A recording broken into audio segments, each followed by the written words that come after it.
Oh, money and babes. Who's this babes? I do with a bunch of money. I'd always made sketches in the past, like when I was like young, and when I was a kid, I used to put on plays for my parents, which is like super corny. I always knew I wanted to make something, but like to actually write it and direct it, I mean, I never saw the actual finished product have an impact until I was like 25. And then when I saw people not only watching the stuff that I was making, but like also like quoting it and like responding well, it was, that was kind of when I was like, all right, this is the thing I should be doing a lot.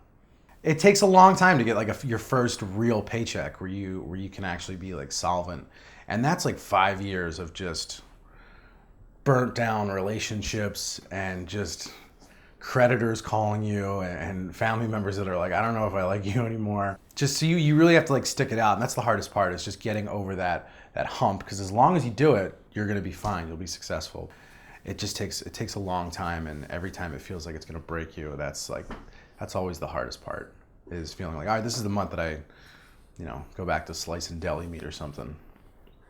I was auditioning at a place called, I can't say the place. I was very intimidated because there was other people there was the first time I was in the audition room with like just stars and then me. It looked like I was like delivering something, and I just sat down. I was like, I'm also next. I went and I auditioned, and it was going amazing. It was amazing. And like the girl reading with me at the audition it was going so great.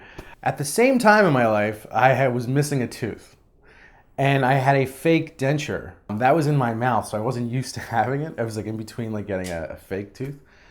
And I was in the middle of the audition, and there's a scene where you have to scream. And I screamed, and my tooth came out, and I smacked it across her audition room because my hand was moving. For about 5 minutes, me and this very well-respected casting director were on our hands and knees looking for my fucking teeth. And I didn't get the job. Didn't get the job. They were like, we're gonna pass, you fucking lunatic. We have our web series out, our Delco Proper web series. I have a project where I want to put a shelf in my bathroom, and I have this other project where I think I can get the big salt into a smaller salt thing, but I gotta be honest, that has not been going well. I've been working on that for about 2 years, and it's just, I don't know.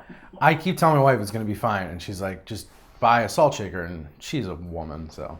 To be honest, Comedy Central is like they're amazing. I mean, my dream for years has been to direct a comedy show, and now they're gonna let me do that, and they have let me do it. So I guess I should figure out a new dream, because like they kind of fulfilled that dream. I think the most important thing was just doing it. So it was making sketches and making these shorts, because then I would watch it and be like, this is terrible. Make sure you're around people that'll tell you that it sucks. Because if you're around people that are like, yeah, it's great, then you're never going to get better. They're fucking lying, number one.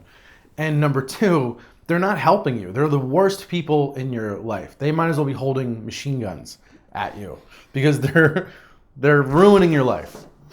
I grew up in like a little neighborhood in Northeast Philly. My mom was home with us all the time, and my dad worked like 70 hours a week, so I never really saw him that much. But the weekends that he did spend with us, he was like the greatest dude in the world. And he always wanted us to like pursue a dream. So like that was so unheard of in that neighborhood. Was like usually like a guy worked all day and he came home and he was like, you work too, shitheads. And both him and my mom were, the whole time I was doing what I was doing, when other people were like, what the fuck is your son doing? They were like, he's giving it a shot. Let him ride it out. And they supported it financially, like emotionally. So like I said, I watched two parents work their ass off, and they never took it out on their kids. And they never made it seem like that had to be the life you had to have. They just made us realize what ethic was and what work ethic was, and then that's what you need to apply to anything to get the best out of it. I want to be able to go write and direct something and then come home to my family and just be proud of it. I don't want like a gold jet ski or anything. I did when I was like 21, but like now it's just about like making something and being very proud of it, and knowing that you're not doing it for anybody but yourself.